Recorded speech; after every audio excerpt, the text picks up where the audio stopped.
하나님의 말씀 사무엘상 5장 1절에서 6절입니다. 블레셋 사람들이 하나님의 궤를 빼앗아 가지고 에베네셀에서부터 아스돗에 이르니라. 블레셋 사람들이 하나님의 궤를 가지고 다곤의 신전에 들어가서 다곤 곁에 두었더니 아스돗 사람들이 이튿날 일찍이 일어나 본즉 다곤이 여호와의 궤 앞에서 엎드러져 그 얼굴이 땅에 닿았는지라. 그들이 다곤을 일으켜 다시 그 자리에 세웠더니 그 이튿날 아침에 그들이 일찍 일어나 본즉 다곤이 여호와의 궤 앞에서 또다시 엎드러져 얼굴이 땅에 닿았고 그 머리와 두 손목은 끊어져 문지방에 있고 다곤의 몸뚱이만 남았더라. 그러므로 다곤의 제사장들이나 다곤의 신전에 들어가는 자는 오늘까지 아스돗에 있는 다곤의 문지방을 밟지 아니하더라. 여호와의 손이 아스돗 사람에게 엄중히 더하사 독한 종기의 재앙으로 아스돗과 그 지역을 쳐서 망하게 하니. 하나님 아버지, 우리의 눈을 열어서 하나님의 일하심을 보게 하여 주시옵소서. 하나님 아버지, 우리의 귀를 열어서 우리를 부르시는 그 음성을 듣게 해 주시옵소서. 하나님 아버지, 우리의 마음을 여셔서 우리를 향하신 하나님의 그 소망을, 하나님의 계획을 우리가 알게 하여 주시옵소서. 예수님의 이름으로 기도 올렸습니다. 아멘. 이 말씀을 가지고 여호와의 손, 이런 제목으로 하나님 말씀을 듣도록 하겠습니다. 지난주에 하나님의 교회를 빼앗긴 이야기를 우리가 보았습니다. 하나님의 교회는 하나님의 발등상, 하늘의 문, 예배였습니다. 그것을 그들이 빼앗긴 이유는 그들이 그 예배를 첫 번째 두지 아니하고 하늘의 문을 가장 소중한 것으로 여기지 아니하고 두 번째, 세 번째에 두었기 때문에 그들이 그것을 결국은 빼앗겼다. 우리가 배웠습니다. 지난 한 주간 우리는 그 말씀을 따라서 예배를, 하늘의 문을 가장 삶의 첫 번째 자리에 두고 살다가 오신 줄로 믿습니다. 오늘은 그 이어지는 이야기로 이제 그 빼앗긴 법궤가 블레셋 땅에 들어간 그 장면입니다. 블레셋 사람들은 전쟁에서 이기고 뺏어온 그 하나님의 교회를 자기들이 믿는 신 다곤 신전에다가 갖다가 바칩니다. 승리의 기쁨을 자기들이 믿는 다곤에게 바치는 것이죠. 전리품처럼 하나님의 교회가 전리품이 되어서 다곤 신전 안에 바쳐지게 되는 것입니다. 이 하나님의 교회를 지켜야 될 백성들은 다 흩어져 도망갔고 죽었고 뿔뿔이 흩어졌습니다. 오직 법궤만 포로처럼 끌려와서 우상 신전의 전리품으로 바쳐지게 된 상황이죠. 그러나 이스라엘이 패배한 것은 맞지만 그것이 결코 하나님의 패배는 아니었습니다. 그것이 이제 본문에 드러나게 되는데, 이 본문에서는 그 손이라는 것을 주제로, 손이라는 말로 이 우상이 얼마나 헛되고 허무한 것인지, 하나님은 얼마나 생생하게 살아계신지 이 손이라는 말을 통해서 우리가 알 수 있습니다. 먼저 3절에 보면은 이 재미난 표현이 나오죠. 거기 보면 아스돗 사람들이 이튿날 일찍 일어나 본즉 다곤이 여호와의 궤 앞에서 엎드러져 그 얼굴이 땅에 닿았는지라. 그들이 다곤을 일으켜 다시 그 자리에 세웠더니 우리가 믿는 다곤이 더 세서, 이스라엘이 믿는 하나님보다 세서 우리가 이기고 이 하나님의 궤를 갖고 왔다 하고 걷다가 드러났는데, 그 다음날 보니까 그 다곤 신전이 하나님의 교회 앞에 엎드려 있는 거예요. 마치 절하듯이 코를 땅에 팍 대고 엎드려 있는 거죠. 그때 이 장면인데 그들이 어떻게 합니까? 그들의 신을 그들의 손으로 일으켜 세워요. 신이 넘어져 있는데 그 우상에게도 모양으로는 손이 있었고 발이 있었겠죠. 조각해서 만들어 놨으니까. 손이 있지만 일어나지 못해요. 발이 있지만 일어나지 못해요. 사람들이 그것을 세워줘야 돼요. 이 얼마나 우스운 이야기입니까? 블레 사람들 다곤을 믿어요. 다곤이 넘어졌어요. 스스로 못 일어나요. 자기가 우리 사람의 손을 빌려서 그가 일어나야 돼요. 자기들이 세워놔요. 그리고 어떻게 합니까? 그 앞에서 빌어요. 복 주세요 하고 빌어요. 자기들이 조각해서 만들고 자기들이 세워놓고 거기 앞에서 절을 하는 거죠. 이 얼마나 미련합니까? 이 다곤은 손이 있지만 움직이지 못하는 죽은 손이죠. 모양뿐인 손이에요. 반면에 하나님의 손은 어떻습니까? 여호와의 손은 어떻습니까? 이 5장에 보면은 여호와의 손, 여호와의 손, 여호와의 손. 반복돼 이 말이 나오거든요. 6절에 첫 번째 나오는데 여호와의 손은 어떻습니까? 6절 말씀 보면은 여호와의 손이 아스돗 사람에게 엄중히 더하사 독한 종기의 재앙으로 아스돗과 그 지역을 쳐서 망하게 했다. 우상의 손은 모양뿐이고 아무 능력이 없었지만 살아계신 하나님의 손은 블레셋을 치는 거예요. 엄중하게 임하는 것이죠. 이 여호와의 손.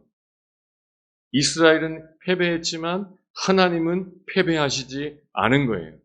패배할 수 없습니다. 그분은 살아계시거든요. 그분의 손은 전능한 손입니다. 블레셋 땅에 그 손이 나타난 것이죠. 그래서 그들이 믿는 우상을 넘어뜨립니다. 우상이 절하게 만듭니다. 그들이 그걸 깨닫지 못하고 다시 세워놓으니까 그 다음날은 더 박살을 내버렸어요. 머리가 잘라지고 손목이 잘라지게 만들어버립니다. 그래도 그들은 깨닫지 못해요.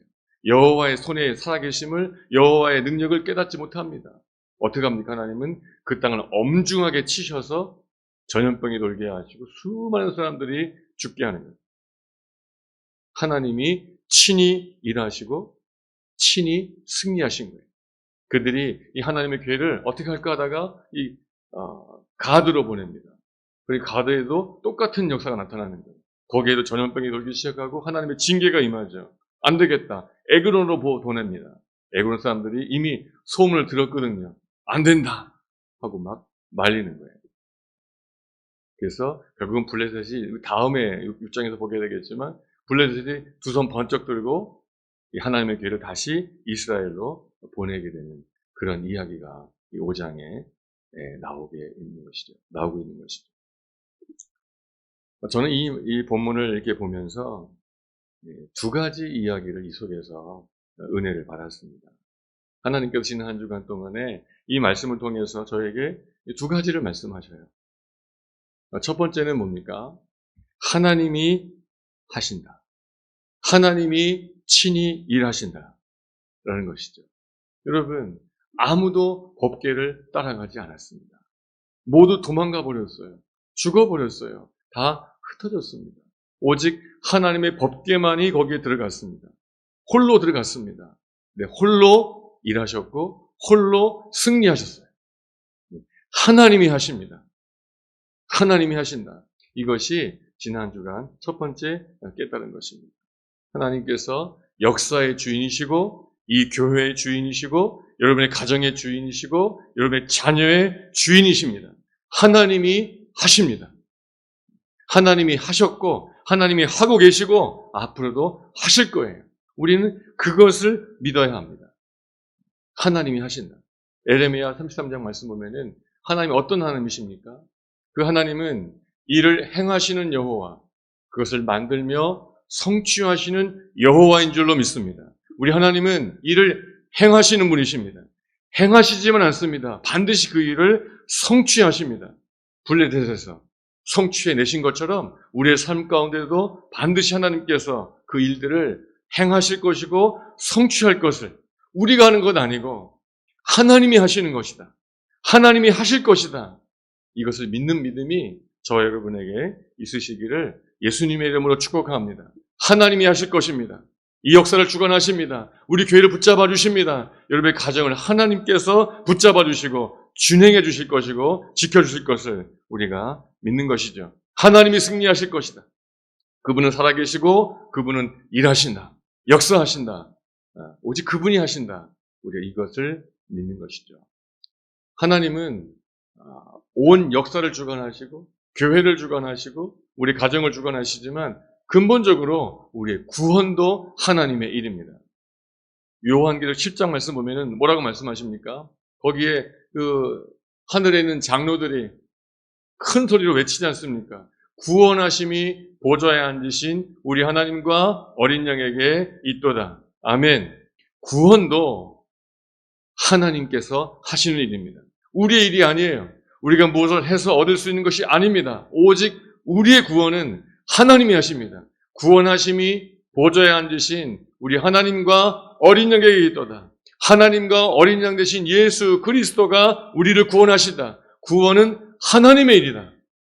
우리 모두의 구원은 하나님께 달려있는 것이죠. 하나님이 하셨고 지금도 하시고 앞으로도 하실 줄로 믿습니다. 그걸 믿는 겁니다. 하나님이 하신다. 우리의 구원이, 우리 모두의 구원이, 내 자녀의 구원이 하나님께 달려있다. 하나님이 하신다. 이런 것이죠. 어떻게 하십니까? 사도행전 2장에 보니까 이렇게 말씀하십니다. 하나님께서 사망의 고통을 풀어 살리셨으니 이는 그가 사망에게 매여 있을 수 없었음이라.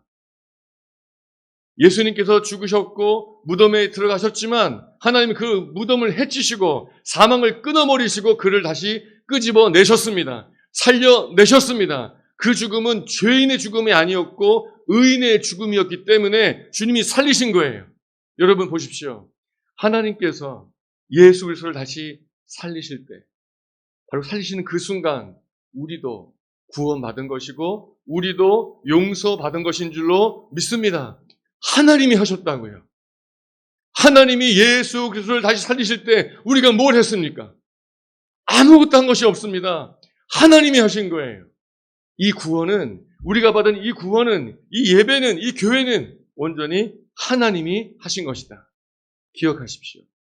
하나님이 하셨고 하나님이 하고 계시고 앞으로도 하나님이 하실 줄로 믿습니다. 이걸 믿으십시오. 그래야지만 염려를 이길 수 있습니다. 문제가 찾아왔습니다. 걱정거리가 찾아왔습니다. 역경이 앞에 놓여 있습니다. 우리 힘으로 보면 이게 될 것 같지 않아요. 밤잠을 설칩니다. 염려가 찾아옵니다. 그러나 여러분, 하나님이 일하실 걸 소망할 때 그 근심, 그 두려움, 그 의심 물러가게 될 줄로 믿습니다. 좀 전에 우리가 함께 묵상했던 시편 말씀을 보니까 뭐라고 되어 있습니까? 이르시기를 너희는 가만히 있어 내가 하나님됨을 알지어다. 여러분 아멘이시기 바랍니다. 너희 가만히 있어라. 내가 하나님이다. 너희는 가만히 있어. 내가 할 거야. 이런 뜻이에요. 여기서 가만히 있으라는 얘기는 넋놓고 가만히 있으라 이 뜻이 아니에요. 왜 염려하냐? 염려를 내려놔라. 왜 의심하냐? 의심을 내려놔라. 왜 두려워해? 두려움을 내려놔라. 이 뜻인 줄로 믿습니다. 넌 가만히 있어. 의심하지 마. 두려워하지 마. 염려하지 마. 내가 할 것이다. 이 말씀을 믿으시고 어떤 문제가 찾아온다 할지라도 어떤 역경 앞에 있다 할지라도 자 앞이 깜깜하다 할지라도 가만히 계십시오. 염려하지 말고 주를 바라보게 되시기를 예수님의 이름으로 축복합니다. 이 하나님의 손, 여호와의 손을 믿기 때문에 이렇게 되는 것이에요. 우리는 여호와의 손을 믿습니다. 하나님의 살아계심을 믿습니다. 그분께서 교회를 붙잡고 계시고 그분이 가정을 붙잡고 계심을 믿습니다. 그렇기 때문에 담대한 거예요. 이 여호와의 손이라는 것을 다윗은 다르게 표현했어요. 더 멋지게 표현했죠. 우리가 잘 아는 시편 23편 말씀 보면은 다윗이 이렇게 말하지 않습니까? 이게 결국은 여호와의 손이에요. 여호와의 손이라는 말을 머릿속에 두고 이 말씀을 보십시오. 다윗이 뭐라고 고백하는지 내 평생에 선하심과 인자하심이 반드시 나를 따르리니 아멘. 다윗은 고백합니다. 내 평생에 여호와의 손이 나를 붙잡아 주실 것이다. 그걸 어떻게 표현합니까? 여호와의 선하심이 나를 붙잡아 주신다. 여호와의 인정하심이 나를 붙잡아 주신다. 하나님의 이 여호와의 손은 하나님의 선하심이고 하나님의 인정하심이다라고 다윗은 믿었던 거예요. 선하심이 무엇입니까? 하나님의 변치 않는 뜻인 줄로 믿습니다. 하나님의 뜻하셨어요. 뜻을 정하셨어요. 그 뜻이 이루어지는 게 선함이다. 우린 배웠지 않습니까? 그 여호와의 선하심이 한결같습니다. 우리는 넘어지고 우리는 실패하고 우리는 치우치지만 하나님의 선하심은 끝이 없습니다. 변함없습니다. 한결같습니다. 여호와의 손이 우리를 붙잡고 계시다. 우리를 향하신, 여러분을 향하신 하나님의 선하심이 그 뜻이 한결같음을 믿으시기를 바랍니다. 또 뭐라고 말씀하십니까? 인정하심이 한결같습니다. 그건 사랑이에요. 실패하지 않는 사랑이에요. 하나님의 사랑은 흔들리지 않습니다. 하나님께서 여호와의 큰 손으로, 그 뜻으로, 그 사랑으로 우리를 붙잡고 계심을 믿으십시오. 뭐라 그럽니까? 내가 여호와의 집에 영원히 살리로다.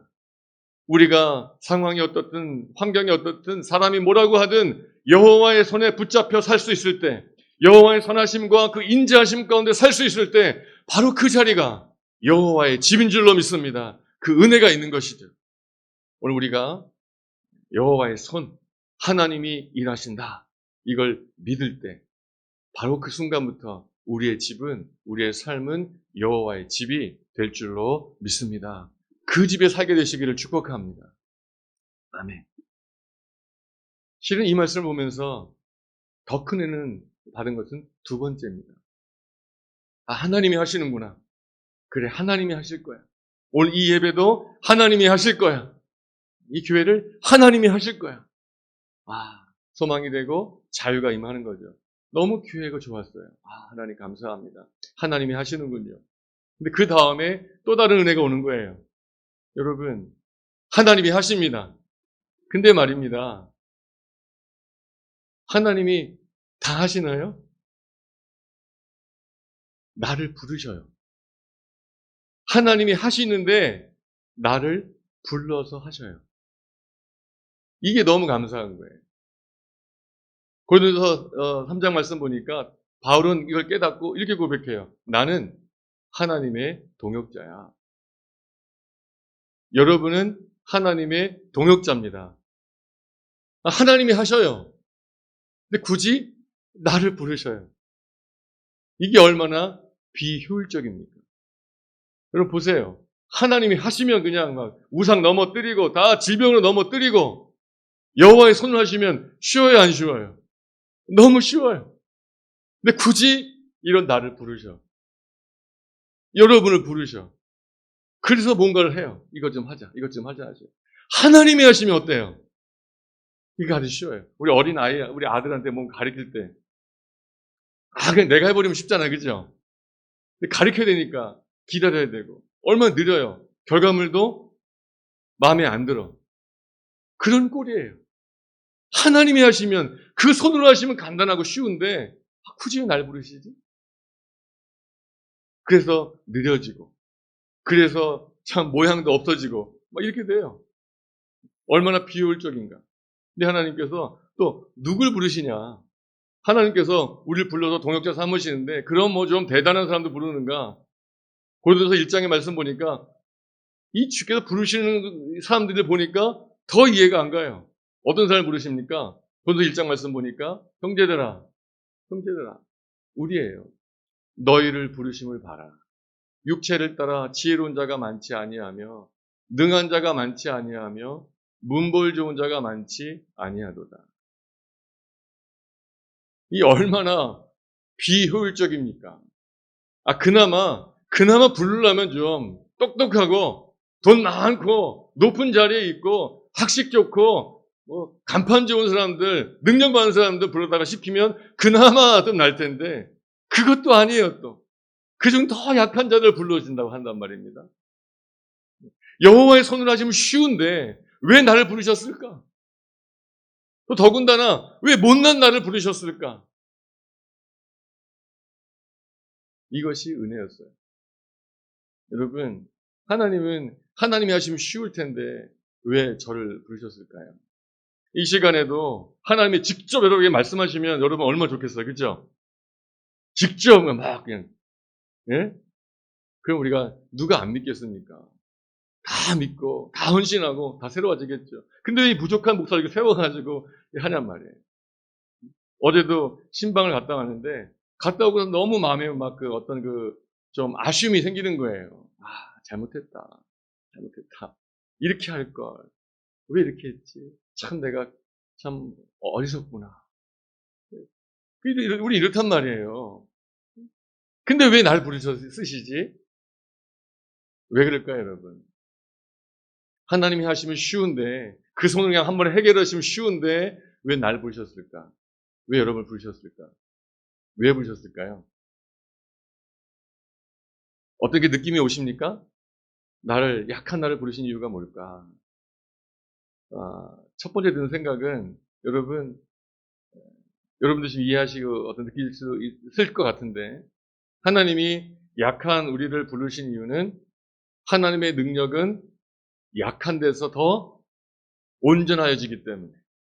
그죠? 강한 자가 뭘 하면은, 원래 강해서 그런가 보다. 원래 똑똑해, 저 사람은. 이럴 수 있는데, 무지한 죄가, 연약한 우리가 뭔가를 하면은, 뭐가 드러납니까? 하나님의 영광, 하나님의 능력. 아멘. 고린도서 12장에서 말씀하셨죠. 나에게 이르시기를 내 은혜가 내게 족하도다. 이는 내 능력이 어디서요? 약한 데서 온전하여진다. 하나님의 그 능력이 우리 약함 속에서 더 온전해진다. 그래서 하나님이 약한 나를 부르시는구나. 아멘이십니까? 예. 근데 여러분, 제가 받은 은혜는 거기 있지 않았어요. 하나님의 영광을, 하나님의 능력을 드러내고 싶으셔서, 저 똑똑한 애를 데려다 놓으면은 내 영광이 가려. 안 돼. 버리고. 그래, 너 데려다 놓고. 그래가지고 연약한 사람을 통해서 결국은 하나님의 영광을 드러내는 것. 그것만이 약한 나를 부르신 목적일까? 그럼 나는 결국은 그냥 하나님의 영광을 드러내는, 그것도 영광이지만, 귀한 것이지만, 그것이 정말 나를 부르신 전제 목적의 전부일까? 아니에요, 여러분. 아닙니다, 여러분. 약한 우리를 부르신 이유는 약한 우리를 통해서 그 능력을 드러내신 그것도 목적이 있겠지만 그 진짜 목적은 그것이 아니었어요. 제가 깨달은 건 그거였습니다. 제가 몇 해 전에 제게 주신 그 약속의 말씀이 이거였어요. 골로새 1장 20절 말씀이었습니다. 거기에 10절 말씀. 주께 합당히 행하여 범사에 기쁘시게 하고 모든 선한 일에 열매를 맺게 하시며 하나님을 아는 것에 자라게 하시고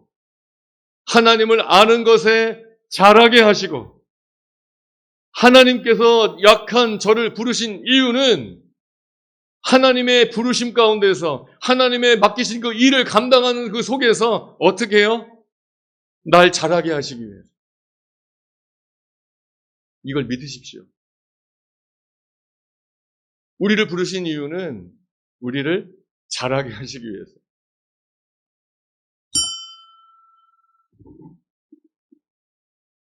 축구 선수가 있어요. 고등학교. 감독이 어떤 이유인지 어떤 아이가 참 실력이 좋은데 계속 벤치에만 앉혀놔. 후보로만 앉혀놓고 뛰지도 않게 해요.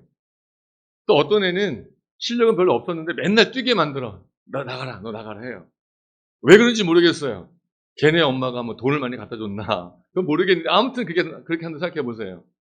그렇게 1년, 2년 지나면은 실력 좋았지만 앉아있던 애하고 실력은 없었지만 자꾸만 나가 뛴 애하고 결국 누가 더 잘하게 될까요? 너무 당연하죠. 아무리 실력이 좋아도 가만히 앉아있으면 실력이 안 늘어요. 실력이 좀 없지만 나가 뛰어보고 넘어져보고 하다 보면 실력이 늘어나게 되는 거예요. 하나님께서 우리를 부르신 목적이 바로 거기에 있는 것이에요. 가만히 앉혀두고 있는 것이 아니라 불러내서 일을 감당하게 하는 거예요. 실수할 거 아셔요. 못난 거 아셔요. 내가 널 시키면 참 답답할 거 아셔요. 빨리 할 수 있는데 너 때문에 늦어지고 너 때문에 망치고 이거 다 아셔요. 근데도 부르시는 거예요. 왜요? 하나님의 일이 늦어질 수도 있고 하나님의 영광이 가릴 수도 있고 망가질 수도 있어요. 근데 왜 나를 부르신 거죠? 나를 자라게 하시려. 나를 자라게 하시려. 지난 주간에 이것이 저에게 깨달아지는데 너무 감사했어요. 하나님 참 감사합니다. 하나님 하시면 쉬운데, 이렇게 쉬운데, 아무 도움 없어도 하나님께 하실 수 있는데 굳이 나를 부르시는 이유는 나를 자라게 하시려고 하시는 겁니다. 마태복음 11장에 보면은 여러분 이렇게 말씀하셨어요. 나는 마음이 온유하고 겸손하니, 빨간 줄 같이 한번 해볼까요? 시작. 나의 멍에를 메고 내게 배워라. 하나님께서 우리에게 멍에를 주셔요. 너 이것 좀 해라. 멍에를 주셔요. 왜 주시는 겁니까? 배우라. 배우. 자라나라고 주신 거예요. 짐으로 주신 것이 아니에요. 나 창피 주려고. 하기 싫은데 여기 시켜줘 놓고 창피 주려고. 아니, 결국은 우리를 자라게 하시고 맡기신 직분이고 맡기신 일인 줄로 믿습니다. 사랑하는 여러분, 하나님 이런 하나님이셔요. 얼마든지 쉽게 할 수 있고 잘할 수 있으신 하나님이시지만 굳이 나를 부르셔서 천천히 얼마나 오래 참아야 돼요. 저만 봐도 진짜 오래 참으시는 거예요. 지금 정말 오래 참으시는 거예요. 이만큼, 그나마 이만큼까지 오기까지 주님 얼마나 참으셨을까. 하나님이 직접 교회를 다루셨다고 한다면 지금 막 어떤 역사가 나타날까. 근데도 맡기시고 기다리시는.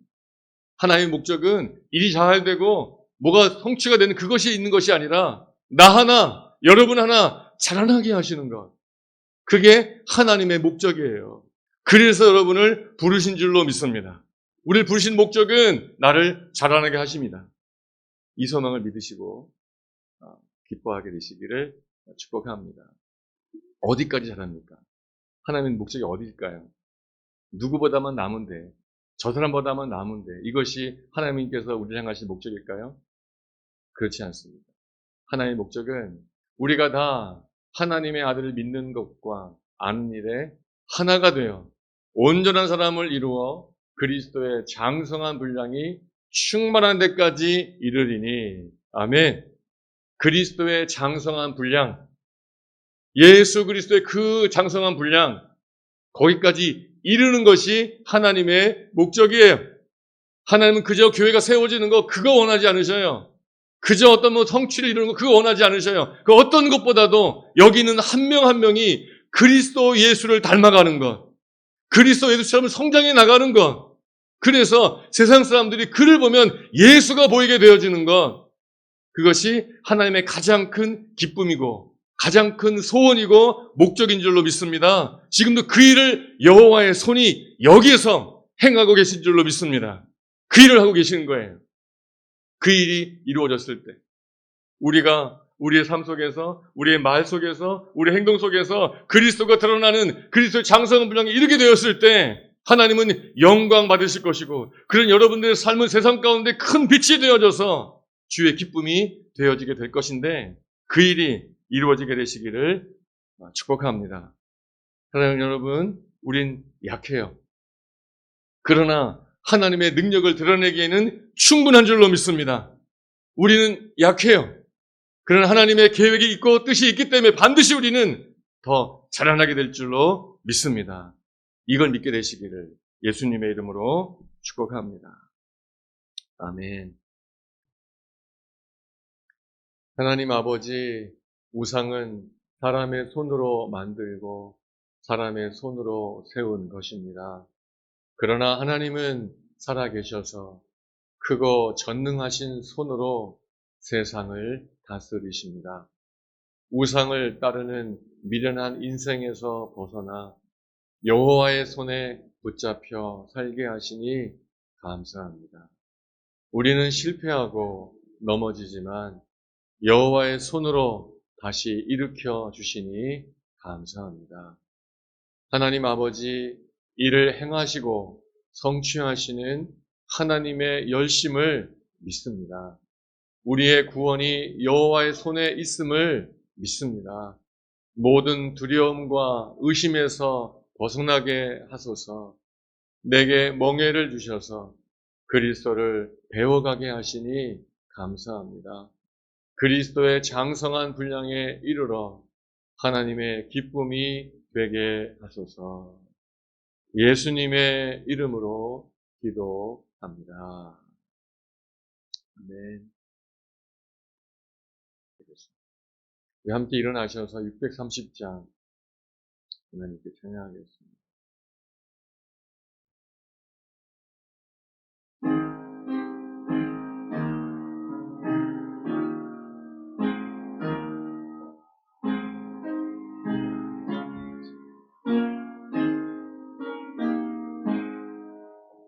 진리와 생명 되신 주, 이 몸을 바치옵니다. 믿음과 소망 사랑에 한마음 되게 하소서. 아멘.